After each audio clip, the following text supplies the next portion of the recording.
സദൃശ്യവാക്യം 16:18.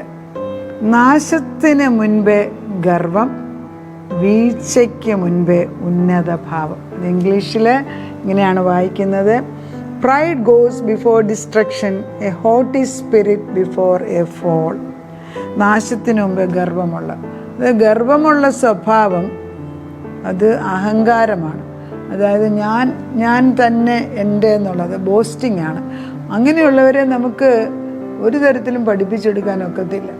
ദൈവം അവരോട് അടുക്കത്തുമില്ല. കർത്താവിന് ഇഷ്ടമില്ലാത്ത ഒരു കാര്യമാണ് ഗർവസ്വഭാവം. അത് ലൂസിഫറിലാണ് ആദ്യം തുടങ്ങിയത്. അതിന്ന് നമ്മളിലുണ്ട്. അത് മാറിപ്പോകാനായിട്ട് നമ്മൾ പ്രാർത്ഥിക്കണം. ഗർവമുള്ള സ്വഭാവം മാറണമെങ്കിൽ നമ്മൾ മനസ്സിലാക്കേണ്ടത്, അഹങ്കാരം വരുമ്പോൾ അതിൻ്റെ കൂടെ ലജ്ജയും വരും. താഴ്മയുള്ളവരുടെ പക്കൽ ജ്ഞാനമുണ്ട്. ജ്ഞാനവും പരിജ്ഞാനമുള്ളവൻ വിനയപ്പെട്ട് തന്നെ നടക്കും.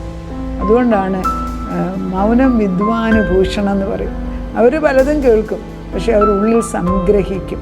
ആ ഒരു പുതിയ കൃപയിലേക്ക് പ്രൈഡ് അല്ലെങ്കിൽ അഹങ്കാരം മാറിയിട്ട് ദൈവത്വത്തെ കൊണ്ട് നിറയ്ക്കാൻ ദൈവം നമ്മളെ അനുവദിക്കട്ടെ. സകലവിധ അനുഗ്രഹവും പ്രാപിച്ചെടുക്കുക.